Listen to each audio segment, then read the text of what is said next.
The Wall Street Journal yesterday had a very good chart that explains this. If you look at the price of oil in the last 10 years, if you look at it in terms of dollars, it went up 350%. If you look at it in euros, it went up about 200%. If you look at it in the price of gold, it stayed flat. It's the inflation. It's the printing of money. It's the destruction of the value of the dollar. Added on to this, the notion that we go to protect our oil. Oil was $27 when we went over there to get the oil and protect the oil and take the oil from Iraq. There's less than about half the production now in Iraq right now, and we're threatening Iran, and that pushes prices up. It pushes up the concept of supply and demand. But you can't deal with the price of oil without dealing with the supply and demand of dollars. When you devalue the dollar, and the dollar is going down every day, and the further the dollar goes down, the higher the prices of oil going up. We have to understand that. Senator? New York, the financial heart of America, is home to a growing number of people who think the war was all about money, power, and protecting the wealth and conspicuous consumption of the American lifestyle. In downtown Manhattan, I found one man who thinks he has the answer. In a word, he believes the war was about oil. We are the largest energy consuming nation in the world. Globally, total demand is about 84 million barrels. We use in this country slightly over 20 million barrels a day. So America is dependent on oil. Unfortunately, almost 60% of the oil that we consume in this country is imported. And that's the problem. The American obsession with huge gas-guzzling cars and an almost total disregard for conservation. And don't worry, we're not about to get diverted into global warming. That's for another story. The US used up most of its natural oil way back in the 70s, but American politicians knew what was happening and had cracked a deal with Saudi Arabia for a constant supply of their top-grade oil. In return, the Saudis were paid in dollars and arms, but the deal came at a price. At the time, in the early 70s, oil prices were about $2 per barrel. And by 1981, oil prices, I think, reached about $42 per barrel. But the US was actively seeking further supplies of oil, and its new president, George Bush Sr., started taking more than a passing interest in Iraq. Iraq is a known oil province. There are no surprises there. Iraq has about 100 million barrels of known proved reserve, with the potential of doubling or tripling that. So with America after Iraq's oil for decades, perhaps the conspiracy behind the war has its roots back in the 1980s. If it did, then blaming Iraq for 9/11 became a convenient excuse. Imagine those 19 hijackers with other weapons and other plans, this time armed by Saddam Hussein. Take one vial, one canister, one crate, slipped into this country to bring a day of horror like none we have ever known. The other alarming thing from the fall, beyond hearing what the president was saying, these basically lies. The president and vice president told the American people lies.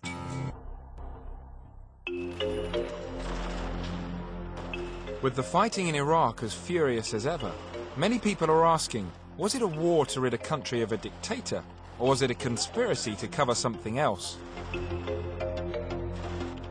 During my travels and research, I've realized that many now believe Saddam Hussein's oil-rich Iraq had long been targeted by America.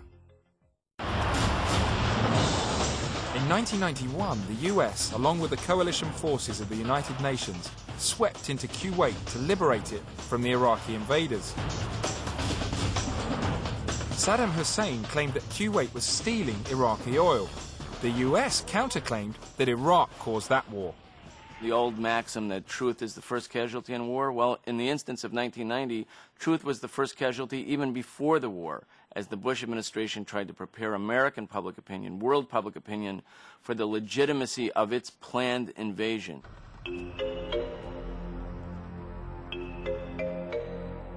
So was America just trying to get hold of Iraq's oil during the first Gulf War?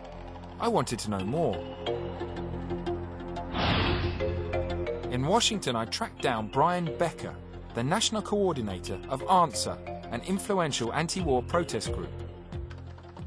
The Iraq War in 1991 was also a war of choice, just as the War of 2003 was a war of choice, but with slightly different objectives. In 1991, the goal was to degrade and hobble the Iraqi regime and to implode the country and to force a coup d'etat, perhaps, within the Iraqi military and political establishment so that a pro-U.S.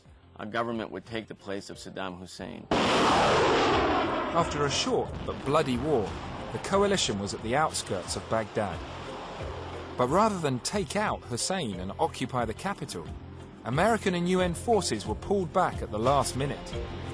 For the next 12 years, sanctions were the main weapons the US and its allies used against Iraq. Principal among these sanctions was limiting its oil production, causing financial hardship. Literally, Iraq was banned from getting just about anything. And as a result, I mean, without the ability to conduct trade, the economy degenerated, drastically throughout the 90s. I was learning more about a possible oil conspiracy. The Canadian website Raise the Hammer is edited by Ryan McGreal. He believes that the Iraqi war conspiracy had its roots way back during those years of sanctions and is convinced that it's all about the granting of oil contracts. During the 90s, Saddam signed several memoranda of agreement with other countries, notably France, Germany, Russia, and other countries, to come in and rebuild and develop Iraq's oil fields once the sanctions were lifted. Now, conspicuously, the United States and the UK were completely cut out of any kind of agreement. The world had changed beyond all recognition during those 12 years. The Berlin Wall had collapsed, and with it went America's main enemy, the communist Soviet Union. And then, on September the 11th, 2001, just 9 months after a new president was sworn in, America was attacked.